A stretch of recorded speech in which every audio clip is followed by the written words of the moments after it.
Ada seorang bapak, dia sangat kaya. Dia punya 2 orang anak, namanya si bungsu dan si sulung. Satu ketika saudara, datanglah si bungsu kepada ayahnya.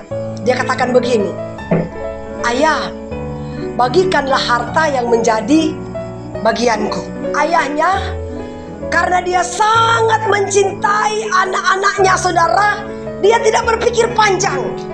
Dia langsung membagikan harta warisannya kepada anak yang bungsu. Kemudian saudara, apakah yang dilakukan oleh anak bungsu? Ketika bapaknya memberikan harta warisan kepada dia, bapaknya berpikir harta warisan yang dibagikan kepada anak bungsu ini, oh mungkin dia mau buka usaha, dia mungkin mau kembangkan harta warisan ini supaya bisa berkembang dan maju. Tetapi ternyata tidak. Alkitab katakan saudara, anak yang bungsu ini bukannya dia mempergunakan harta warisan yang telah diberikan oleh bapaknya, tapi dia malah melarikan diri saudara. Dia pergi ke kota, dia berfoya-foya, dia tidur dengan perempuan-perempuan pelacur, dia mabuk-mabukan saudara. Akhirnya satu ketika terjadi kelaparan di negeri itu. Habislah uangnya. Dia kelaparan, tidak punya makanan. Mau tak mau dia harus mencari pekerjaan. Saudara, sudah mungkin dia keliling cari pekerjaan, gak dapat. Satu-satunya yang dia dapat menjaga babi. Tuhan katakan begini, waktu dia mendapatkan pekerjaan menjaga babi, sudah capek-capek jaga babi, nggak juga dikasih makan sama nyonyanya. Waduh, luar biasa. Akhirnya karena dia kelaparan, satu-satunya untuk bisa dia mengisi perut, makan makanan babi, itulah ampas kelapa. Ketika dia makan ampas babi, dia mulai merenung, bapakku ini kaya, kenapa aku gak kembali ke bapakku? Bahkan bapakku ini punya pembantu yang banyak, makanannya juga berlimpah-limpah. Kenapa aku gak kembali? Akhirnya dia ambil keputusan, saya harus kembali ya.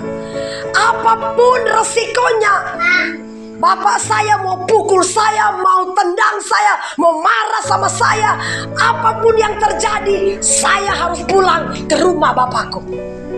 Itu keputusan anak ini ya. Saudara, akhirnya dia kembali. Gara-gara sudah kelaparan, mau tak mau kembali ke rumah bapaknya. Ketika pembantunya lihat, wih, si bungsu ini sudah kembali, pembantu langsung berlari-lari datangin si tuannya. Tuan, si bungsu sudah datang, tuan. Oh, apakah bapaknya marah? Enggak. Bapaknya langsung berlari saudara, menjumpai si bungsu, dia peluk, dia cium. Kemudian dia katakan begini kepada pembantunya, berikanlah dia pakaian yang terindah, pakaikanlah dia perhiasan yang terindah. Kita bikin pesta yang besar buat menyambut anakku yang sudah hilang telah kembali. Oh, akhirnya bikin pesta yang besar. Pada waktu ayahnya buat pesta yang besar, datanglah si sulung. Pulang dari lahan mungkin capek-capek, dia lihat, loh kok ini ada ramai-ramai di rumah. Dia tanya sama pembantu, pembantu kenapa ini ramai-ramai di rumah? Oh itu adikmu yang bungsu sudah pulang. Wow, marah dia. Saya sudah capek-capek kerja dengan bapakku bertahun-tahun. Jangankan saya dibikin pesta, potong daging aja 1 ekor aja belum pernah bapak lakukan sama saya. Ini si bungsu yang sudah menghambur-hamburkan harta warisan, malah dibikin pesta besar-besaran ketika dia pulang. Nah, akhirnya dia jumpai bapaknya, dia ngeluh, dia menangis sama bapaknya. Terus bapaknya katakan begini, anak-anakku,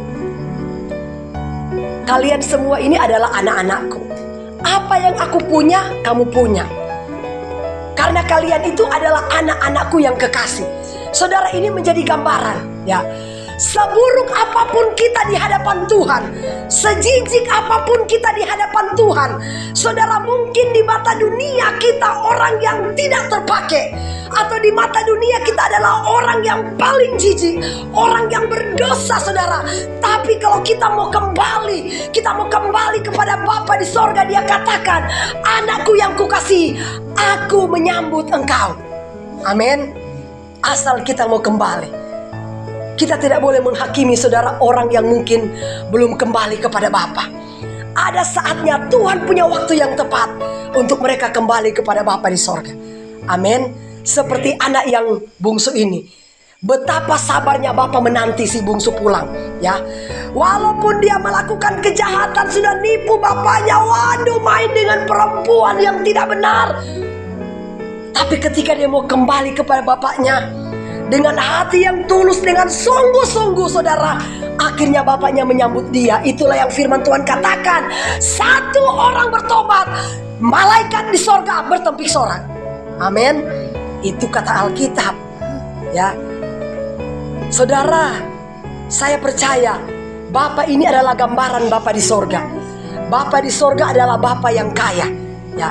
Ketika Tuhan mempercayakan berkat kepada kita, pergunakanlah berkat itu dengan sebaik-baiknya untuk hormat kemuliaan nama Tuhan. Amin.